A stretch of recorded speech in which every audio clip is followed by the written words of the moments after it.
가장 사랑하는 아들이 짐승들에게 찢어 먹혀 죽은 줄 알고 20년 세월을 지났는데 생각지도 않게 그 아들이 죽지 않고 대제국 이집트의 국무총리가 돼가지고 70명 가족 식구를 모두 데려와서 7년 흉년에 굶어 죽게 생길 때 먹여 살리는 이 사건을 이룰 때에 아들 요셉이 나이가 연로하신 아버지를 모시고 바로 임금한테 소개하러 갔습니다. 바로 임금 앞에 들어가자마자 야곱이 축복 있으라. 바로 임금이 깜짝 놀랐어요. 왜냐하면 모두가 임금 앞에 올 때는 이렇게 오는데 이 노인은 그냥 축복 있으라. 그때 바로가, 임금은 항상 모든 사람한테 반말을 하게 돼 있어요. 너 나이 몇 살이냐? 나 130년 살았어. 그러고는 축복 있으라. 오늘 할렐루야 축복 3번 받는 거예요. 왕이 처음 만난 사람에게 물었던 질문이기 때문에 그냥 예사롭게 쉽게 대답하면 안 된 대답이에요. 더욱이나 오늘은 성령께서 우리 모두에게 너 몇 살이냐? 3가지로 나이를 묻는 거예요. 대답 잘하면 오늘 놀라운 축복의 날이 임할 줄로 믿습니다. 첫째, 어떻게 살았느냐 그걸 묻는 거예요. 달력의 나이를 묻는 게 아니에요. 달력의 나이를 성경에서는 크로노스라 그래요. 130년 달력을 넘기며 살았구나. 그런데 바로가 묻는 네 나이가 몇 살이냐 하는 것은 달력 나이가 아니에요.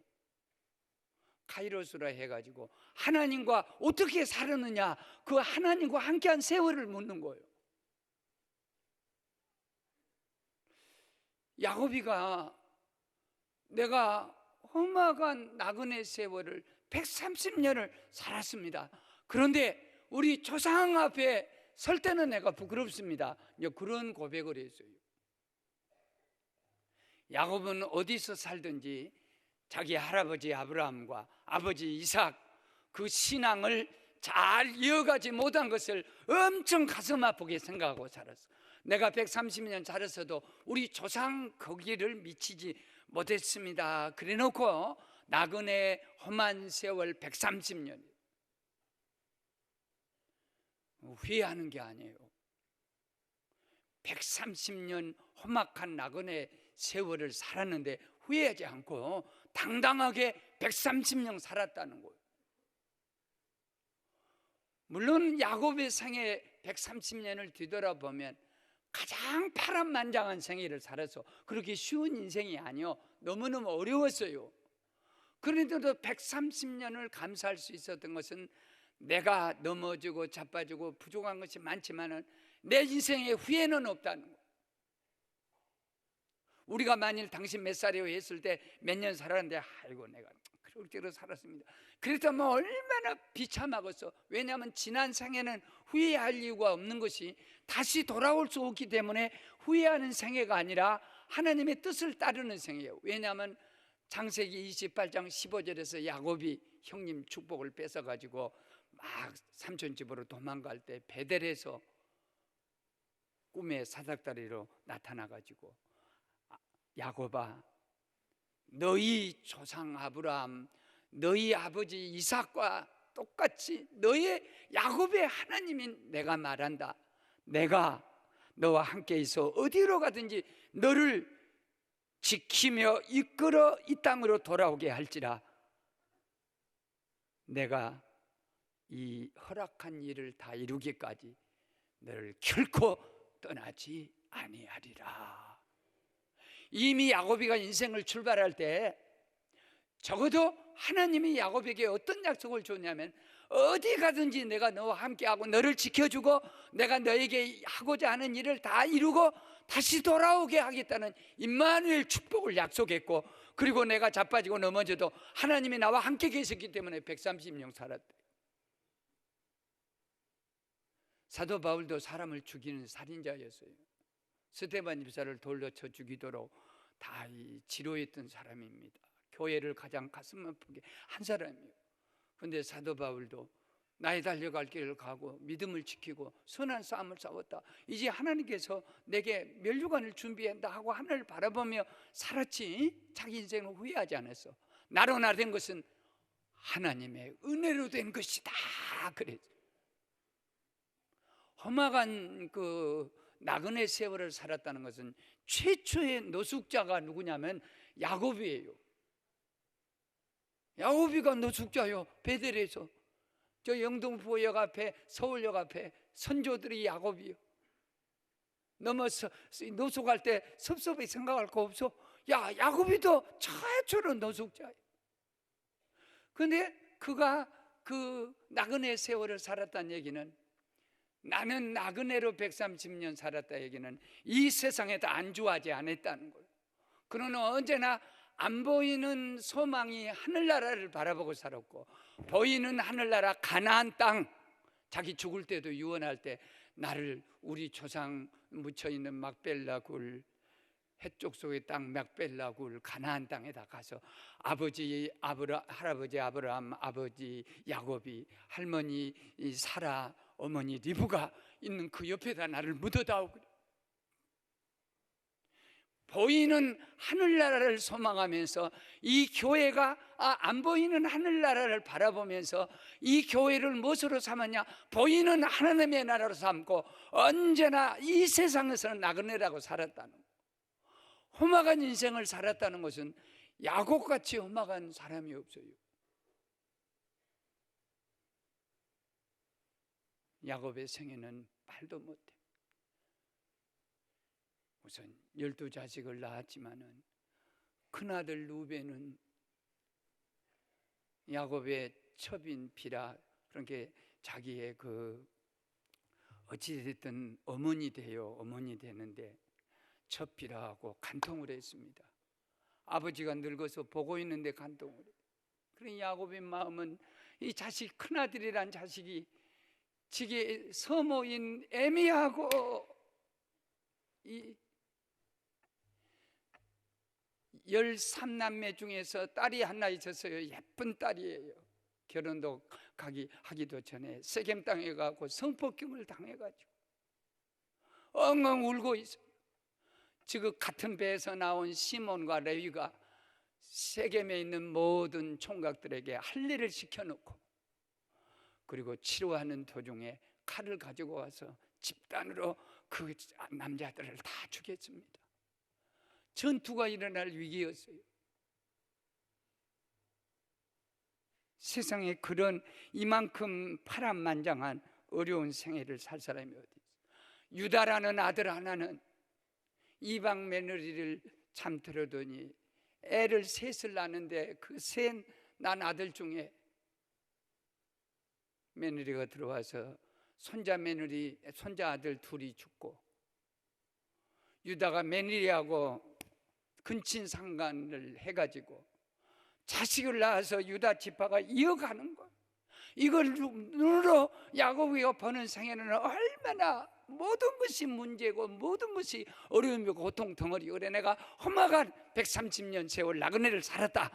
그런데 이 나그네 세월을, 험악한 세월을 후회하는 게 아니고 다 감사하는 거예요. 왜 감사하냐면 영어 가운데 참 그 P, ABCD 할 때 P가 우리나라 말로 번역하면 이 P 이거 겁나게 좋더라고. 이 P를 얘기하니까 어떤 사람은 또 무슨 저 프리미엄을 또 올려 생각이 내더라고. 프라브람 하면은 문제예요. 첫째 P는 야곱과 같이 문제가 많은 인생이 없어. 근데 그렇게 자식도 그렇고 본인도 그렇고 모든 환경과 여건이 문제 험악한 인생 130년 세월을 살았는데 왜 그가 오늘 그것을 후회하는 게 아니라 감사할 수 있는 것은 프라브람이 자기 앞에 따가올 때 그거 어디다 집어였냐면 그 문제를 프레이어, 소위 기도의 영광로 속에다 집어였어요. 베델에서도 그랬지, 야복에서도 그렇지, 야복강에서도 그렇지, 세겜에서도 그렇지. 자기가 프라브람이 생길 때 그 모든 프레이어라는 기도 영광로 속에 집어였더니 프라버던스라는 말이 있어요. 이걸 섭리라 그래요. 프라버던스. 그러니까 자꾸 발음 나쁘다고 했었는데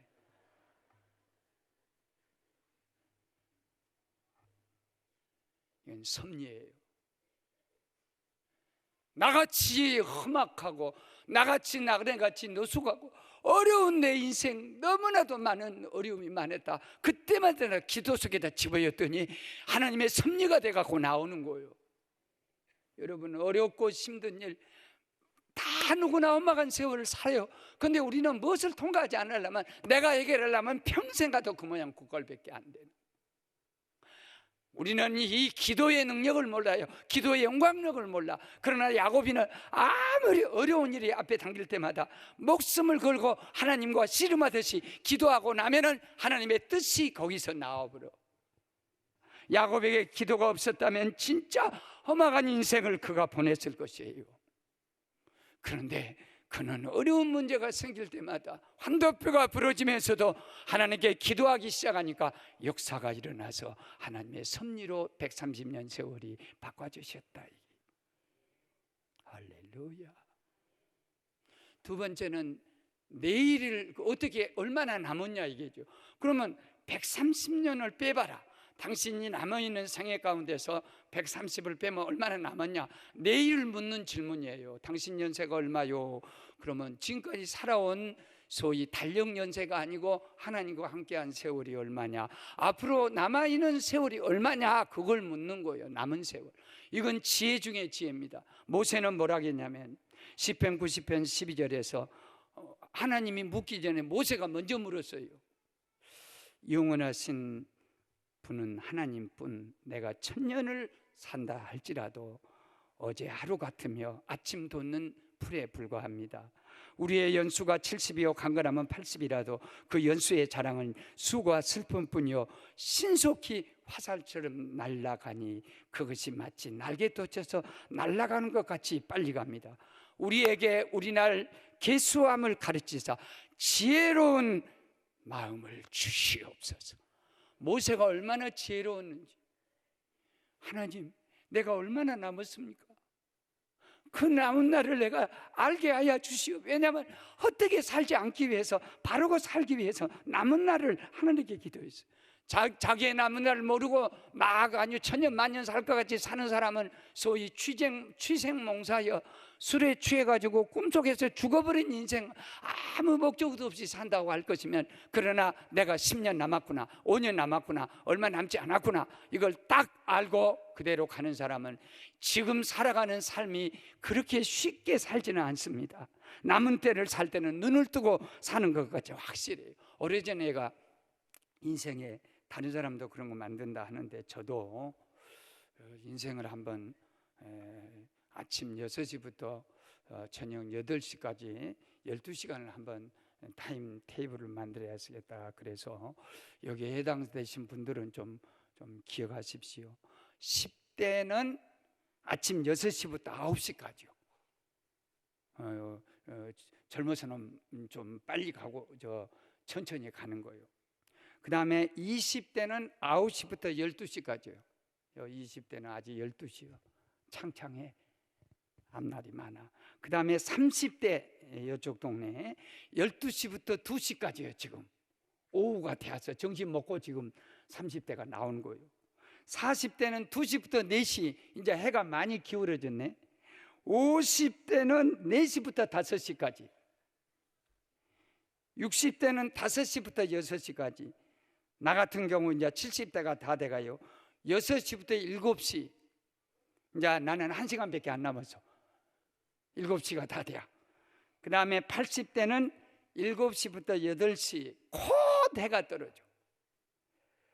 이게 성서적인 근거예요. 제가 시를 한번 써봤어요. 당신 지금 몇 살이요?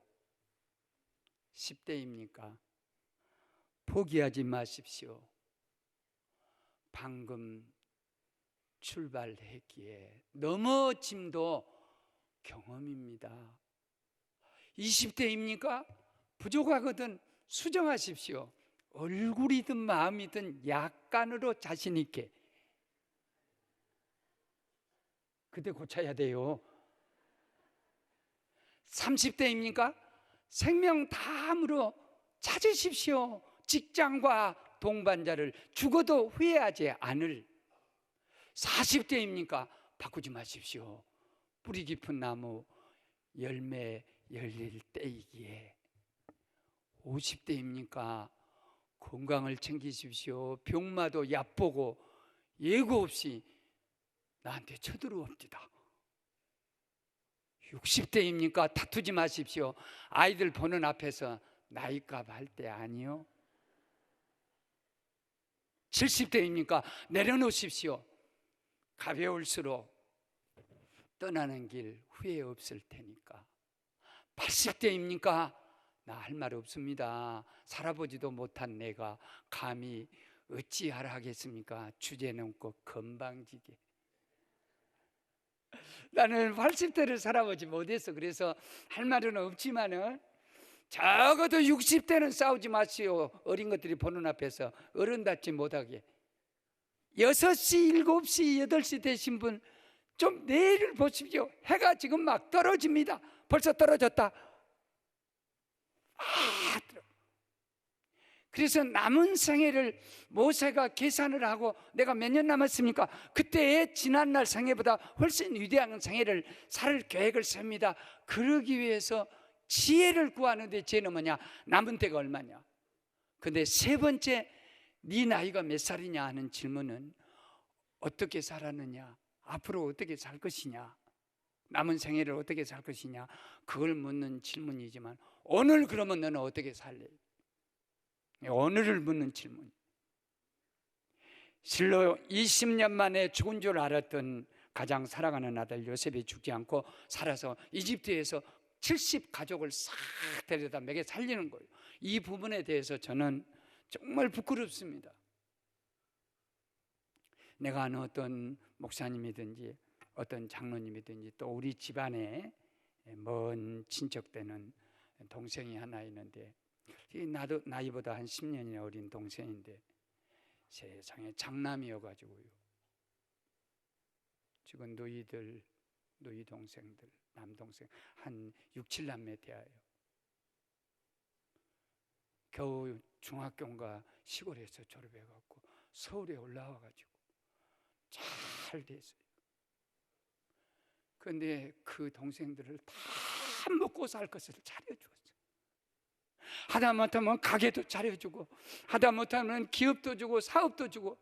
그래가지고 그 어머니가 얼마나 행복한지 몰라요. 아버지도 세상을 떠났지만은 장남인 네가 아버지를 대신해서 가족 식구들 그렇게 한 30명 되는 거예요. 그 식구들을 다 형님이 장남이 책임지고 먹여 살려. 요셉이가 이 축복을 하는 거예요. 나는 겨우 예수 믿고 내 새끼들, 내 가족들 신앙을 건성하고 이렇게 짓겠지만 내 사륙친 동기들 제가 다 돌보지를 못해요. 난 이 부분이 사실 너무 부러워요. 장남이 돼가지고 그 누이들까지 모두 다 조카들까지 다 취직을 시켜주고 먹고 살 것을 다 요셉이가 그 복이요. 그러니 오늘 야곱이는 얼마나 축복을 받은 생이냐만. 저기 이 청각 장애자가 이제 전혀 듣지 못하는 분인데 집사인데 모든 예배 제일 앞자리에 와서 마치 듣지도 못하면서 수화 통역자도 없는 때예요. 근데 예배 때마다 새벽이고 낮이고 저녁이고 꼭 와서 앞에 와서 이러면 듣지 못한 게 얼마나 답답하겠어. 듣지도 못하는데 꼭 앞에 앉아서 예배를 꼭꼭 들으고 하니까 소위 필화, 글씨를 써가지고 이제 문답을 하는 거예요. 당신 듣지도 못하면 얼마나 답답하겠어. 하나도 듣지도 못하면서 소화통역도 없는데 예배 시간 다 오냐 했더니 두 가지 이유요. 그래도 내가 집사하고 내 가족들도 있는데 애비가 그래도 어른이 하나님께 예배 드리는 것을 본을 보여야죠. 내가 듣지 못한다고 해서 예배 안 드리게 되면 우리 애들에게 나쁜 신앙 유산을 줍니다. 그 다음에 하나님 앞에, 하나님, 내가 듣지는 못해도 볼 수는 있으니까, 걸을 수는 있으니까 내가 하나님 편에 선다는 것을, 이 시간이 세상에 아무리 좋은 시간이고 중요한 시간이다 할지라도 어찌 하나님을 만나는 시간하고 비교할 수 있겠습니까? 나는 세상에 누가 오라게도 그곳이 아닙니다. 어떤 것이 오라게도 그곳이 아니고 나는 이 시간에 하나님 앞에 있습니다. 내가 하나님의 편에 서는 것입니다. 그걸 고백하는 거예요. 우리보다 복받는 사람도 아닌데 그분의 오늘이 신앙이 그거요. 내가 죽으면 어떻게 되고서 오늘 살아있는다. 그 눈먼 그 맹인 교인 집사는 매달마다 전기불 주신 것을 감사하는 감사의 예물을 드려. 그래 재정부가 이제 보고를 해가지고 목사님이 아니 눈을 감고 전기불 아무 뭐 필요 없는데 전기불 주신 것을 왜 감사하냐고 감사하냐 했더니 목사님, 저는 전기세를 낼 필요가 없습니다. 나는 눈 감고 있으니까 그래서 그 전기세금 다른 사람이 낼 때 나는 매달 전기불 주신 감사. 이것이 한 맹인 교인과 이 청각 장애자 교인의 감사 신앙이고 하나님 앞에 신앙. 내일 무슨 일을 생길지 모르니까. 우리들은 장애인이기 때문에 훨씬 더 건강한 사람보다 일찍 이 하나님 부를지 모르니까 오늘 내게 주신 날, 제가 우리의 신앙 속에 아주 중요한 것이 하나가 있어요. 삼손이 마지막 운명을 할 때 오늘이 내 마지막이구나 그럴 때 하나님 한 번만 힘을 주십시오 하고 그 다곤 신전을 붙잡고 기도를 하고 그 기도 속에서 이 문제를 해결했는데 뭐라고 말했냐면 사사기 17장 30절에 삼손이 살아있을 때 블레셋에게 원수를 갚은 것보다도 그 하루가 더 많은 블레셋에게 원수를 갚았다, 이제 주겠다, 그런 말씀이 나온 장면이 있어요. 제가 34년 전에 여기 와서 목회를 따갈 때 이 도리섬에 그 김태수 집사님이라고 암이 왔어요. 남자인데도 가슴에 암이 와갖고 자리를 잡고 이 뼈를 갈비 뼈를 막 썩게 하고 내장으로 들어가가지고 온몸에 퍼졌어요. 아무리 가서 그때는 뭐 방법이 없어요. 너무너무 고통당하시고 그래서 임종 예배를 드렸어요. 하나님, 우리 김사님 빨리 좀 데려가 주십시오. 그런데도 계속 고통은 심하고 안 돌아가시고 그러더니 내가 3번인가 갔을 때가 손을 꽉 잡더니 목사님, 부탁이 하나 있습니다. 왜요?